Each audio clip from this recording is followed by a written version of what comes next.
할렐루야. 네, 우리 하나님의 크신 은혜가 오늘도 말씀의 은혜, 또 하나님께서 주실 그 모든 은혜를 기대하며 나온 우리 성도님들에게 가득 임하시기를 간절히 축원합니다. 우리 앞뒤 좌우 있는 분들과 인사하실까요? 하나님이 우리와 함께 하십니다. 인사하겠습니다. 하나님이 우리와 함께 하십니다. 아멘. 아멘. 네. 우리 수요일 한 주의 이 중간에서 다시 숨을 골라가며 다시 하나님의 은혜를 사모함으로 나가는 이 수요 예배에는 하나님의 임재라는 가장 우리가 갈망하고 소망해야 되는 그 하나님의 임재하심을 두고 말씀을 나누고 있습니다. 앞서 첫 번째 시간에는 하나님의 창조의 사역, 창조, 그것이 임재의 시작이었다라고 하는 선포, 그리고 지난주에는 떨기나무에서 모세를 만나주신 하나님의 그 역사하신 가운데서 우리에게 임재하시는 것은 우리를 부르셔서 주신 은혜를 가지고 세상 가운데로 다시 보내기 위함이다라고 하는 은혜를 나눴어요. 오늘은 세 번째 시간으로 갈망과 해갈입니다. 갈망과 해갈. 우리 한번 같이 읽어봅니다. 시작. 갈망과 해갈. 갈망과 해갈. 오늘 말씀에는 목마른 사슴이라고 하는 비유물이 등장합니다. 사슴은 사슴인데 목마른 사슴이에요. 그러면 목마른 사슴에게 가장 필요한 건 뭘까요? 물이에요. 그 어떤 것도 그 사슴에게는 필요치 않습니다. 그 목마름을 해갈해 줄 수 있는 물이 가장 절실하죠. 이제 날이 점점 더워집니다. 그래서 물을 우리가 더 많이 찾을 텐데 물은 생명을 이어가기에 가장 필수적인 요건 중에 하나예요. 물이 생존을 위한 필수적인 요건이듯이 물로 비유되는 하나님의 은혜, 임재하신 가운데 우리에게 주시는 그 하나님의 은혜도 우리가 하나님 앞에 숨쉬고 살아갈 때에 꼭 필요한 필수적인 요소입니다. 여러분 한번 정말 물 한 모금이 절실한 정도로 물을 안 드셔보신 적 있으세요? 물 한 잔만 먹으면 정말 세상에 바랄 것이 없겠다 할 정도로. 예전에 제가 태국으로 선교를 간 적이 있는데 그때 출발하면서 기사님이 깜빡 잊고 물을 버스에 안 실었어요. 동남아를 가보신 분들은 아시겠지만 거기를 가면은 물을 아무거나 마시면 안 됩니다. 꼭 팔고 잘 소독돼서 밀봉되어 있는 생수를 먹어야지 물앓이를 안 해요. 정해진 일과를 마치고 뙤약빛 가운데서 선교하고 봉사했던 선교팀원들이 버스에 탁 올랐는데 물이 없어요. 물을 먹으려면 차로 2시간을 가야 돼요. 그 일정, 그 봉사 다 마치고 버스에 탔는데 물을 못 마신 선교팀원들이 2시간 동안 차를 타고 가는데 차 안에서 다 기진맥진 되는 거예요. 정말 딱 한 모금만 마신다면요, 내 있는 거 다 내주겠더라고요. 갈급한 사람에게는 금이나 다이아, 주식 이런 거 필요 없어요. 그냥 그 목마름을 해결해 줄 수 있는 한 병의 생수가 가장 절실하죠. 오늘 말씀은 굉장히 중요한 말씀이에요. 하나님의 임재를 사모한다면은, 하나님이 내 삶 가운데 임재하기를 정말로 소망한다면요, 우리에게 꼭 있어야 되는 게 있는데, 다른 모든 것들에 대한 우리의 모든 마음을 거두고 하나님께서 내게 임재해 주시기만을 바라는 그 갈망의 마음이 있어야 합니다. 하나님의 임재하심, 그 가운데서 우리가 하나님의 오심을 갈망하지 않는다면 하나님이 오셔도 우리가 분별을 못해요. 하나님이 오셨는지 안 오셨는지도 분별할 수 없어요. 자꾸 하나님이 아니라 다른 것이 더 소중한 것처럼 느껴지고 다른 것을 추구하는 삶을 살아가려는 어리석음을 범하게 됩니다. 하나님의 임재의 은혜는 저절로 되는 게 아니고 거저 주시는 은혜지만 그렇다고 해서 아무에게나 주는 은혜가 아니에요. 하나님의 임재는 하나님께서 그 심령 가운데서부터 우러나오는 하나님 나를 만나 주옵소서라고 하는 그 갈망의 마음을 보시고 내게 오셔서 부어주시는 생수와 같은 은혜인 줄 믿습니다. 그래서 오늘 우리 말씀을 나누는 이 시간에 우리가 그동안 약해졌었던, 더 나아가서 잃어버리고 있었던, 하나님이 내게 임재해 주시기를 바라는 그 갈망의 마음이 다시 피어오르기를 간절히 축원합니다. 무엇보다 갈망은요, 우리가 하나님의 창조물이라고 하는 증거예요. 우리 안에 갈망이 있다라고 하는 사실은 하나님께서 우리를 창조하셨다는 가장 강력한 증거입니다. 시편 42편, 오늘 우리가 같이 읽은 말씀은 성전에서 찬양하는 직무와 문지기의 직무를 감당했었던 고라자손이 지은 시예요. 고라자손. 그런데 오늘 4절의 말씀을 보면 이 고라자손이 성전에 있지 못합니다. 성전에 있지를 못하고 그 직무를 감당했던 고라자손이 그 직무를 감당하지 못한 채 성전 밖을 유리하고 있다는 사실을 알 수가 있어요.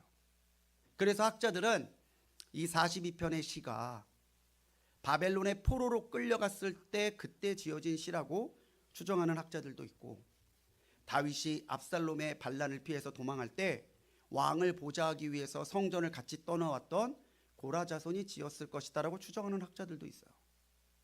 바벨론의 포로 때문이었던, 아니면 반란을 피해 왕을 보좌하기 위해서 성전을 떠나왔든, 어쨌든 성전 안에 있어야 할 고라의 자손이 성전에 있지 못하고 성전을 그리워하며 쓰고 있는 시가 오늘 42편의 시입니다. 이렇게 우리의 일상이 흔들릴 때가 있어요. 성전에 있어야 되고 맡겨진 직무를 해야 되는데 그 일상을 감당하지 못하게 됐을 때, 그 삶이 흔들리게 됐을 때 우리는 위기를 느끼고 우리는 두려움을 느낍니다. 우리의 믿음이 연약해질 때, 우리의 삶에서 하나님의 부재가 느껴질 때에 우리는 다른 모든 것이 다 부질없다라는 걸 알게 돼요. 가장 필요하고 가장 중요한 게 하나님이 우리에게 오시는 것임을 알게 되면요, 그 하나님의 임재하심을 정말 간절히 소망하는 갈망의 마음이 우리를 온전히 사로잡기 시작한다라는 것이죠. 바로 그 갈망. 근데 그 갈망의 마음이 우리에게 있어야 우리는 비로소 하나님의 오심을 감당할 수 있는 준비가 되어 가는 거예요. 하나님, 나를 기억해 주십시오. 하나님, 내게 와주시고 나와 함께 주십시오. 그 간절한 기도를 드리는 그 갈망이요, 바로 우리가 하나님께 지음받은 피조물이라는 가장 증거예요. 우리는 하나님께 지음받았고 하나님의 그 숨결을 받아서 생명이 됐는데, 자꾸 우리가 하나님 안에 살려 하지 않고 하나님 밖에 나가 있다면, 마치 성전에서 그 일을 감당해야 될 고라의 자손이 더 이상 성전에 있지 못하고 유리함으로 그 성전을 그리워하는 것처럼, 하나님 안에 있어야 될 우리가 하나님 안에 있지 아니하고 하나님과 동행해야 될 우리가 하나님의 부재를 경험하게 되는 순간엔 우리는 오히려 다른 모든 것보다도 하나님 한 분만을 바라게 되는 그 간절한 마음이 우리에게서 생겨난다는 거예요. 이게 절실했을 때가 언제였을까요? 이게 하나님이 정말 오셨으면 좋겠다, 주님 역사해 주십시오, 그 간절한 마음이 코로나 때예요. 코로나 때 예배 드리고 싶은데 성전을 갈 수가 없어요. 기도 드리고 싶은데 교회에 가면 안 돼요. 저도 코로나 때 정해진 순서에 의해서 설교를 교회에서 했던 적이 있습니다. 교회에 오면 안 되니까 인터넷 방송을 통해서라도 예배가 이어져야 되니까 목사님들이 실시간으로 설교하고 예배를 드리는 걸 영상으로 했어요. 제가 전에 사역했던 교회가 대성전이요 2,500석이에요.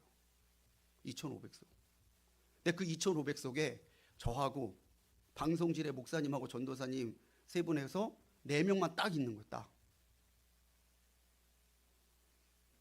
그 카메라 앞에서 아무도 없는 그 회중석을 바라보며 설교하는데 얼마나 눈물이 나든지, 저절로 하나님 앞에 그 설교단에 쓸 때마다 얼마나 하나님 앞에 기도했는지 몰라요.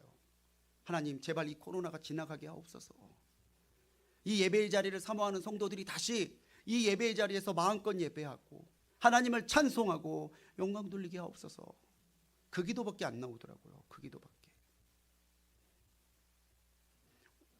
오늘 고라 자손들은 이러한 자신의 영적인 결핍의 순간에 일상이 흔들리고 그렇게 사모하는 성전에 갈 수 없는 그 영적인 위기 가운데서 자기에게 느껴지고 있는 그 갈망을 목마른 사슴이 시냇물을 찾는 것 같이 그 물을 찾는 것 같은 갈급함으로 표현하고 있습니다. 굉장히 유명한 시죠. 찬양도 있어요. 목마른 사슴 시냇물을 찾아 헤매이듯이, 우리 많이 아는 찬양이죠. 근데 이 시가 아름답기만 한 시가 아니에요. 이 시는요, 하나님, 저 하나님 없이는 죽을 것 같습니다. 하나님, 저의 갈급함과 갈망이 하나님의 임재와 은혜가 아니고선 채워질 수 없습니다. 그 절박한 마음이 담겨 있는 시가 오늘 42편이에요. 목말라 본 사람은 물의 가치를 알아요. 물 한 병이 얼마나 소중한지 결코 잊지 않죠. 은혜를 받다가 은혜줄이 끊겨본 사람은 압니다. 그 은혜가 끊어졌을 때 얼마나 우리의 심령이 방황하게 되고 우리의 심령이 정말 쩍쩍 갈라진 농과 같이 갈급해지는지를 알아요. 기도하다가 기도의 줄이 막혀본 사람은 압니다. 하나님 앞에 기도함으로 그 기도 속에서 하나님의 은혜를 누렸던 시간들이 얼마나 복된 시간이었음을 뼈저리게 느끼게 돼요. 그런 고통, 그런 애탐, 그런 갈망을 가지고 하나님 앞에 나왔던 사람들이 지금 성전 밖을 유리하고 있는 고라자손이에요. 사람들에게는요, 기본적으로 갈망이 있어요. 채워져야 하는 그 갈망이 있습니다. 그런데 모두가 그 갈망을 바르게 알고 바르게 분별하는 건 아니에요. 믿는 사람들은 내 안에 있는 갈망의 원인이 뭔지 압니다. 하나님의 은혜가, 하나님의 그 존재가 내 안에 있지 않는 거예요. 그러니까 하나님만을 바라는 갈망을 갖게 되죠. 그런데 내 안에 갈망은 있어요. 근데 하나님에 대해서 무지해요. 그러면요, 그런 사람은 하나님이 아닌 것으로 자신의 갈망을 채우려고 하는 어리석은 시도를 하게 됩니다. 돈, 명예, 명품, 자기의 외적인 것을 과시할 수 있는 수단, 어떤 물질적인 것들이 채워지면 자기들이 만족할 줄 아는데 결코 그 만족은요, 채워질 수가 없어요. 로마 속담에 보면 욕망에 찬 사람은 바닷물을 마시는 사람 같아서 바닷물을 마실수록 더 갈증이 허덕인다라는 속담이 있었답니다. 바닷물은 소금물이죠. 목마르다고 소금물을 마시면 그 물의 염분이 오히려 몸에 있는 수분들을 다 증발시켜서 더 극심한 갈증을 일으켜요. 그러다가 탈진되고 탈수되면 죽는 거죠. 욕심이 이렇다는 거예요.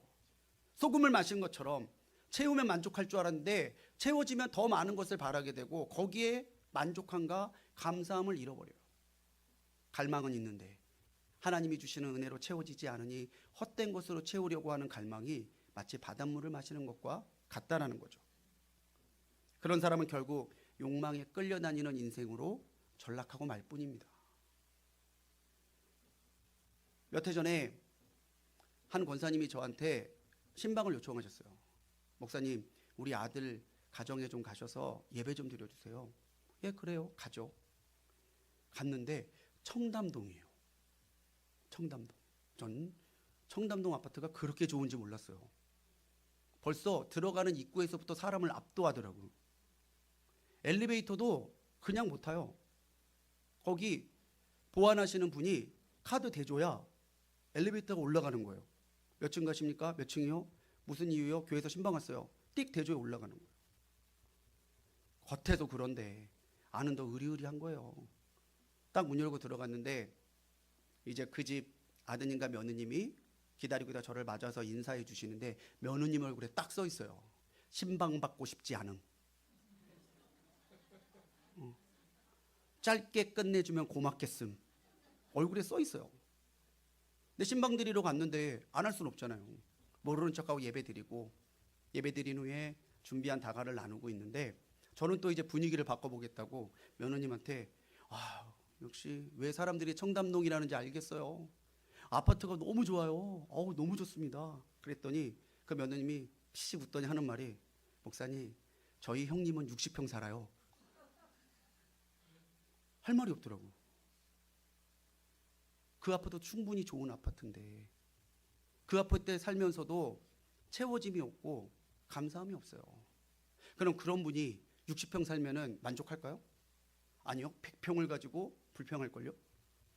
100평 살면은 만족할까요? 아니요. 대저택을 가지고 그 안에서 사는 사람 보고 부러워할 거예요. 어거스틴, 우리가 잘 알고 있는 그 유명한 어거스틴의 책 고백록에 보면 어거스틴은 우리의 갈망이 무엇으로 채워져 있는지를 정확하게 표현하고 있습니다. 주님, 당신은 우리를 당신을 향하도록 창조하셨으므로 우리 마음이 당신 안에서 쉴 때까지 결코 평안할 수 없습니다. 우리가 그렇게 지음 받았다는 거예요. 우리는 하나님의 안에 머물러야 평안과 기쁨을 누리는 존재로 지음 받았어요. 그런데 주님 안에 있지 않아요. 주님으로 우리가 가득 차야 되는데 주님이 아니라 자꾸 세속적인 거, 내 욕심을 자극하는 그런 것들로 채우려고 해요. 그러니 내 안에 평안이 없는 거예요. 모든 것은 자연스러운 게 제일 좋습니다. 자연스러운 게. 아무리 좋은 옷을 입어도 내 옷이 아니에요. 빌려온 옷이에요. 그러면 그 옷이 편하겠어요? 그렇지 않죠. 우리는 이미 하나님을 따르도록 지어져 있는데 자꾸 하나님 안에 지어진 그 본성대로 살지 않고 내 안에서 자꾸 꿈틀꿈틀대는 우리의 욕구를 따라 살려고 하니까 우리 안에 하나님의 부재가 느껴지고 하나님의 평안이 사라지고 하나님의 은혜가 있을 곳이 없어지는 거예요. 하나님의 임재 안에 있어야 우리에게 샬롬, 하나님의 그 조건 없이 주시는 평안이 가득해지는데 다른 것으로 하나님을 채우려고 하니까 우리의 마음의 기쁨과 감사가 사라지는 거죠. 우리를 창조하신 하나님만을 갈망하고 그분의 은혜를 구하시는 우리 성도님들이 되시기 바랍니다. 그게 자연스러운 거예요. 억지로 하려는 게 아니라 믿음 좋은 척 보이려고 하는 게 아니라 내가 창조받은 그 하나님이 주신 본성을 따라가는 게 그게 자연스러운 거예요. 그 자연스러운 하나님의 은혜를 따라갈 때 우리 안에 하나님이 아니고서는 안 되는구나 그런 갈망이 생겨나고 그 갈망을 따라서 하나님이 임재하실 때에 우리는 다시 하나님 안에 있는 그 평안과 그 기쁨을 맛보게 될 줄 믿습니다. 하나님이 창조해 주신 나의 이 본성, 이 영성을 가지고 살아갈 때에 우리가 그렇게 영성대로 살도록 세상이 사탄이 두지 않아요. 그래서 우리는요 세상의 조롱과 삶의 무게 앞에서 하나님을 갈망하는 일을 포기해서 안 됩니다. 자꾸 우리를 상황이 막아요. 자꾸 우리를 세상이 조롱하고 미혹하면서 우리가 하나님을 바라지 못하도록 우리의 주의를 흩으려고 한다는 것이죠. 성전에 있지 못하고 성전의 직무를 감당하지 못하는 이 고라 자손한테는 예전에 성전에서 찬양하고 그 직무를 행했던 거는요 추억이 아니라 너무 상처예요. 상처. 2절에서 그들은 몸부림치면서 탄식합니다. 우리 같이 읽어봅시다. 시작. 내 영혼이 하나님 곧 살아계시는 하나님을 갈망하나니 내가 어느 때에 나아가서 아멘. 내가 어느 때에 나아가서 하나님의 얼굴을 배울까? 이것이 오늘 우리가 회복해야 될 갈망의 마음입니다. 이 마음이 있어야 하나님을 갈망하게 되고요. 이 마음이 있어야 우리가 자꾸 예배의 자리, 은혜 받는 자리를 찾아가려고 하는 열심과 태도가 나타난다는 거예요. 분명히 애타는 마음이죠. 어느 때 하나님이 내가 어느 때에 하나님의 그 얼굴을 보고 나갈 수 있을까? 너무 절박하고 애타는 마음이지만 그 절박함과 애탐이 있어야 우리는 내가 은혜 받을 수 있는 곳을 찾아가려고 하는 그 결단과 마음이 생겨난다는 거예요. 이런 고라 자손들을 괴롭히는 것은 더 이상 성전에 있지 못하다고 하는 그런 상황만이 아니었어요. 사람들의 말과 조롱 때문에 이 고라 자손들은 계속해서 상처를 받고 있습니다. 사람들이 고라 자손에게 그렇게 얘기하는 거예요. 네 하나님이 어디 있느냐? 무슨 뜻이겠어요? 듣기 쉬운 말로 고치면 그거예요. 야, 너 하나님 믿는다며. 야, 하나님을 믿는데 하나님이 왜 너 안 도와주시냐? 왜 너 평안하지 않게 불편하고 있는데 그대로 두시냐? 야, 하나님 살아계신다며. 살아계신 하나님이라는데 왜 하나님이 너한테 이렇게 역사하시지 않냐? 그런 말들을 들을 때마다 고라 자손은 이 말이 얼마나 아픔이 되고 고통이 되고 찌르는 말이 되는지 자신의 눈물이 음식이 되었다라고 하는 시적인 표현으로 자기의 마음의 아픔과 한탄을 하나님께 올려드리고 있어요. 눈물이 음식이래요. 생각하면 눈물밖에 안 나는 거예요. 그런 취급을 받는 자기 자신을 생각할 때 눈물이 나는 거예요. 나는 하나님 위해 살고자 살았는데 네 하나님 어딨냐고 하는 말을 들을 때에 이 고라 자손들의 마음과 삶이 얼마나 무너졌겠어요. 갈망의 순간을 지날 때 우리의 마음과 생각이 하나님을 향하지 못하도록 수많은 방해와 조롱이 있습니다. 내가 겪는 상황과 사람들의 말과 행동이 우리의 마음을 핥히어서 우리의 의지를 꺾는 일이 있어요. 사람들의 말과 행동에 마음의 생채기가 날 때 정말 기도 한마디 드릴 수 없는 내 믿음의 바닥침을 경험할 때도 있어요. 근데 여러분 그거 아셔야 돼요. 그때가 하나님이 가장 가까우실 때예요.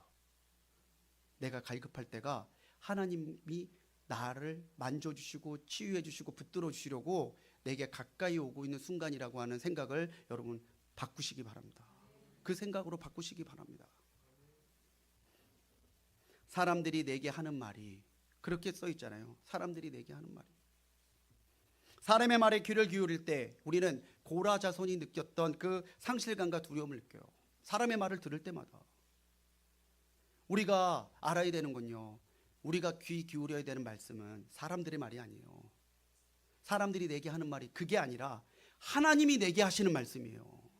그 말씀을 들어야 내게 다시 믿음이 생기고 내 마음의 치유와 회복이 일어나고 다시 그 말씀 안에 하나님을 만나고자 하는 거룩한 갈망이 세워지고 나타나는 거예요. 우리가 알아야 되는 것은 사람의 말은 듣고 싶지 않아도 들려요. 나 안 듣고 싶어. 그런 말 듣기 싫어. 그런데도 들려요. 근데 하나님의 말씀은요, 내가 들으려고 집중해야만 들을 수 있어요. 그래서 자꾸 사단이 내가 집중하지 못하도록 상황과 사람들의 말로 흔드는 거예요. 사람들이 내게 하는 말이 그게 중요한 게 아니라 하나님이 오늘 내게 주시는 말씀이 무엇인지를 따라가야 우리는 비로소 하나님의 음성을 듣게 되고 사람들의 말과 상황에 흔들리지 않는 믿음의 든든함을 세우게 되는 거죠. 어떤 권사님이 그런 얘기 하더라고요.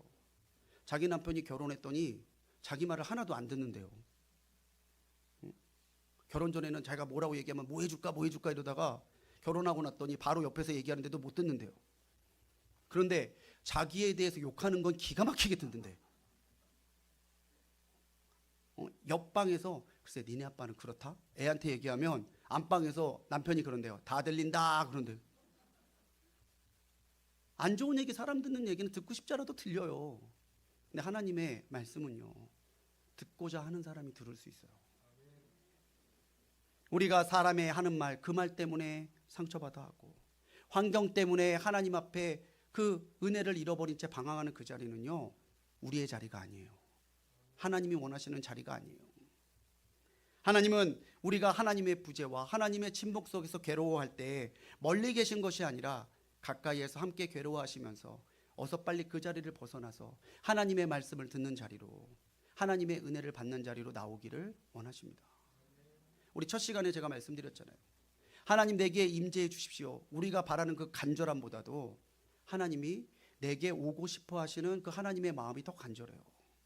어떻게든 만나고 싶어 하시고 어떻게든 오고 싶어 하시고 어떻게든 은혜 주고 싶어 하시는 것이 하나님의 마음인데 우리가 사람들이 하는 말이 거기에 휩쓸리고 내 하나님이 어디 있느냐 그 상황 때문에 흔들리고 있으면 하나님의 그 말씀에 듣는 자리에 갈 수 없다는 거예요. 오히려 사람들의 말과 행동 속에 상황 속에 상처받은 내 모습이 있는 그대로 하나님은 들고 나오기를 원하세요. 포장하려 하지 않고 믿음 있어 보이려고 하지 않고 하나님 힘들어 죽겠어요. 하나님 저 너무 아파서 힘들어요. 그 모습 그대로 나오기를 하나님은 더 기다리신다는 거죠. 우리가 알아야 되는 건요, 갈망하면요 우리 안에 집중이 더 강해집니다. 우리 안에 갈망이 없으면 이것도 보이고 저것도 보이는데 우리가 갈망하는 순간에 하나님밖에 안 보여요. 하나님 제발 저 좀 만나 주십시오. 하나님 제게 은혜 주십시오. 그래서 우리가 자꾸 사람으로 향해 있던 시간을 내 욕심과 내 생각으로 쏠려 있던 내 의지를 하나님 앞으로 돌려야 돼요. 그게 갈망이고요. 그 갈망이 있을 때에 우리가 하나님 앞에 집중할 수 있는 믿음의 사람이 되는 거예요. 그래서 여러분 혼란할 때 교회로 오십시오. 노래방 같은 데 가지 마시고 혼란스러우면 교회로 오세요. 두려울 때 교회로 오십시오. 정답이 보이지 않을 때 교회로 오십시오. 교회 오시면요 아무것도 안 하셔도 돼요. 그냥 하나님 그 자리에 앉아서 십자가만 바라보고 계세요. 그렇게 하나님 안에 머물러만 계셔도요 내 심령이 다시 살고 내가 다시 하나님이 주시는 은혜 가운데 나갈 수 있는 담대함이 생겨요. 오전에는 제가 생각이 안 나서 그 간증을 못했는데 저희가 굉장히 존경하는 목사님이 한 분 계세요. 화양교회 최상훈 목사님인데 그 목사님이 막 교회를 갔더니 교회가 너무 혼란스럽고 사람들이 상처를 많이 받고 청년들이 방황하고 있더래요. 그 화양교회 앞이 대학교거든요 다. 그래서 청년들한테 설교할 때 그 얘기 하셨대요. 아무것도 안 해도 돼. 아무것도 안 해도 되니까 힘들면 교회 와서 십자가 앞에만 앉아 있어. 그렇게 설교했는데 어느 날 가봤더니 청년들이 10명, 20명 계속해서 그 십자가 앞에 앉아있는 청년들이 늘더래요. 지금 화양교회 청년이 700에서 1000명을 헤아립니다. 수가 많이 늘었네. 그것만 부러워하실 거예요? 아니요. 하나님을 향한 갈망이 그들을 다시 불러내는 거예요. 아무것도 안 해도 돼요. 세상의 조롱과 삶의 무게를 가지고 하나님 앞에 나오기만 하십시오. 그 마음 그대로 표현된 찬송이 있어요. 주 예수께 조용히 나가 내 마음을 쏟아놓으라. 너를 미리 보시는 주니 그 은혜를 베푸시리. 주님 앞에 나와서 마음을 쏟아놓고 위로받아 본 사람은요 이 찬송 부를 때 그냥 못 불러요. 내 마음을 쏟아놓았을 때 쏟아놓은 내 마음을 다 모아서 주시고 다시 돌려주신 하나님의 은혜를 체험한 사람은요 이 찬송 부를 때마다 하나님의 은혜를 다시 되새기고요 어려울 때마다 이 찬송 생각하고 다시 하나님 앞에 나와요. 이 은혜가 하나님을 갈망하고 그분의 은혜를 기다리는 사람에게 주시는 약속이에요. 세상이 조롱하고 삶의 무게가 나를 짓눌러 와도 여러분 지지 마십시오. 하나님 앞에 나와서 연약한 모습 그대로 두놓으세요. 하나님 나 또 상처받았어요. 하나님 나 또 연약해요. 근데 하나님 은혜 주신다면, 하나님 만나 주신다면, 하나님 나 회복해 주신다면 저 다시 세상에서 싸워 이길 수 있습니다. 그 마음의 갈망이 우리에게 있을 때 지지 않고 하나님 앞에 나와 그 마음을 쏟아놓는 우리 모든 성도님들께 하나님의 위로와 회복이 있을 줄로 믿습니다. 자, 이 갈망이 있어요. 갈망을 하나님이 해갈해 주신대요. 해갈은 뭘까요? 뭐가 해갈이지? 뭐가 우리의 갈망이 끝나는 거지? 오늘 분명히 말씀드릴게요. 갈망이 해갈되는 게 뭐냐면 하나님의 사랑으로 가득 찰 때예요. 그거예요? 별거 아닌데요? 그 별거 아닌 게 얼마나 힘든지 아십니까? 하나님의 사랑이 내 안에 나를 충만하게 채우고 나를 채운 하나님의 사랑 때문에 내가 주변의 사람들을 사랑하게 되는 게 그게 쉬워 보이죠? 절대 쉽지 않습니다. 하나님이 주시는 사랑이 내 안에 있지 않고서는 결코 할 수 없는 게 하나님의 사랑으로 살아가는 거예요. 갈망은 결국 물을 마실 때 해갈이 되게 돼 있습니다. 물이 아닌 걸 자꾸 마실수록 해갈이 안 돼요. 우리에게 하나님의 사랑이 가득 차 있어야 우리의 갈망이 해갈이 되는데 하나님의 사랑이 아닌 것을 우리가 바라보고 나간다면요 그 사람은 결코 채워지지 않는 욕구 속에 방황하게 되는 거예요. 제가 이렇게 말하지 않아도 여러분 잘 아시잖아요. 하나님의 사랑이 아니라 다른 것으로 내가 정신이 팔려 있을 때에 내 삶이 얼마나 어려웠는지 우리도 다 경험해 봤어요. 우리에게 갈망이 생겨나는 이유가 뭘까요? 왜 우리 안에 갈망이 생길까? 그건요 우리가 내 삶에서 하나님의 사랑을 느끼지 못하기 때문이에요. 내게 하나님의 사랑이 없어요. 내 안에 하나님의 사랑이 있지 않고 내가 하나님의 사랑으로 그 안에 머물러 있지 않아요. 그러면요 그 사랑의 부재가 곧 하나님의 부재로 이어지게 되어 있습니다. 부모님이 계실 땐 몰라요. 근데 부모님이 안 계시면요 부모님 사랑이 절실해지잖아요. 마찬가지예요. 우리가 하나님 안에 있으면 하나님의 사랑이 당연하게 느껴지지만 하나님의 사랑 가운데 있지 않으면요 그 사랑을 주시는 하나님이 나와 함께하지 않음을 느끼는 순간 우리에게는 갈급함과 갈망이 생겨나는 거예요. 고라자손은 성전을 쫓겨난 상황, 그리고 사람들이 조롱하는 말에 흔들리다가 정신을 바짝 차립니다. 다시 자신의 신앙을 다잡아요. 그게 5절이에요. 5절의 말씀, 내 영혼아 내가 어찌하여 낙심하며 어찌하여 내 속에서 불안해하는가. 이어서 너는 하나님께 소망을 두라. 그가 나타나 도우심으로 말미암아 내가 여전히 찬송하리로다. 아멘. 자, 이 말씀을 고라자손이 누구한테 하는 거죠? 누구한테 하는 말 같아요? 네? 컨닝을 하시라니까요. 컨닝이라도 하시라니까. 누구한테 하는 말 같아요? 나한테 하는 말이에요. 나한테. 남의 영혼아가 아니라 내 영혼아. 자기 스스로가 자기한테 믿음으로 권면해주고 응원해주는 거예요. 사람들이 하는 말에 휩쓸리지 말고, 상황 때문에 포기하려고 하지 말고, 내 영혼아 네가 어찌하여 낙심하냐. 내겐 하나님이 계신데. 우리가 먼저 이렇게 내 마음에 하나님을 바라는 그 마음이 사라지지 않도록 내 마음에 먼저 전도하고, 내 마음에 먼저 설교하고, 내 마음에 먼저 선포해야 돼요. 다른 사람이 해주겠지 할 게 아니라 내가 먼저. 그런 상황에서조차 찬송을 부르겠다고 결단하는 이 고라자손의 마음이 상황과 사람에게 흩어져 있던 그 마음을 다시 하나님 앞에 모두어주는 길이 나는 거예요. 똑같은 선포가요 11절에도 나와요. 5절의 말씀이 11절에도 있어요.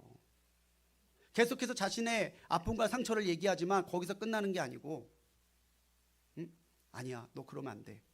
자기 자손에게 선포하는 그 말이 5절과 11절에 나오므로 고라자손들은 그냥 속상한 채로, 아픈 채로, 상처받은 채로 있는 게 아니라 다시 하나님 앞에 나가겠다는 믿음으로 자기를 추스르고 있음을 우리는 알 수가 있습니다.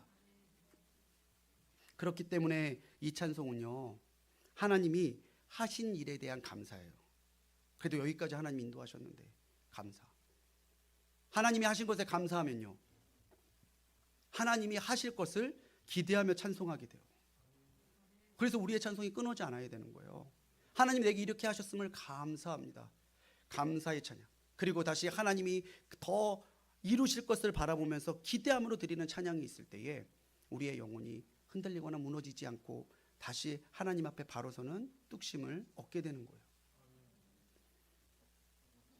고라자손이 찬송할 때 하나님이 나타나실 것이다라고 기대하죠. 나타나시다.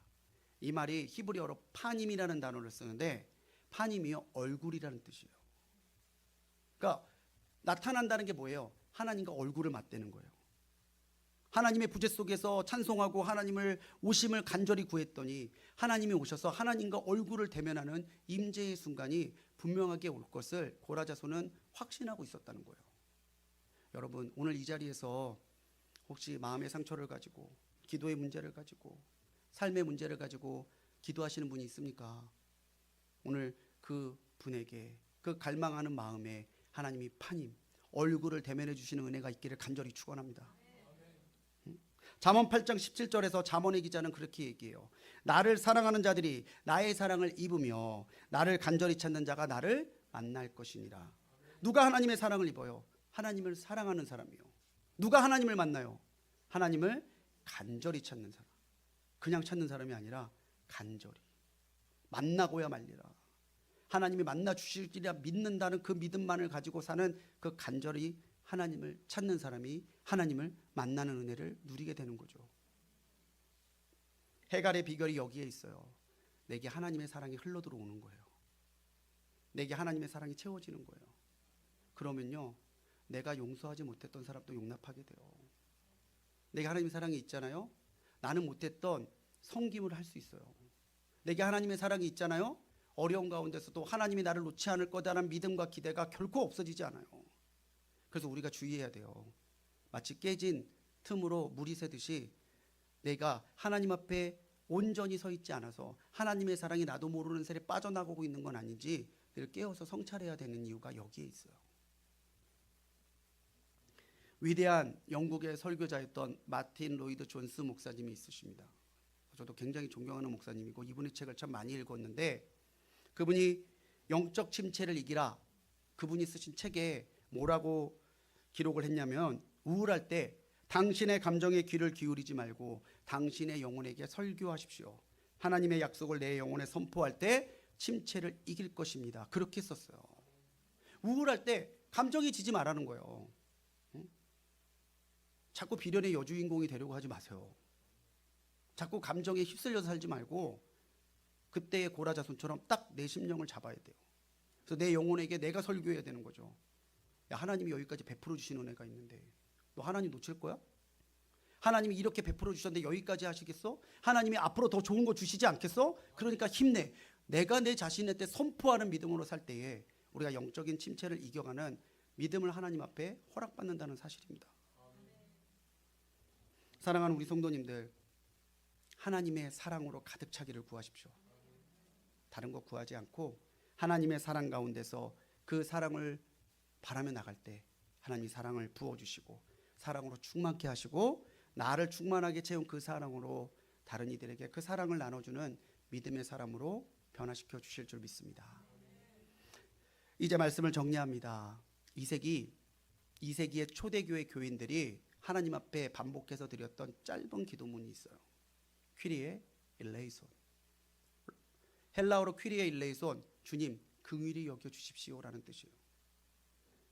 다른 거 바라지 않고 다른 건 탐하지 않고 하나님이 나를 긍휼히만 여겨 주시면은 저 살 수 있겠어요.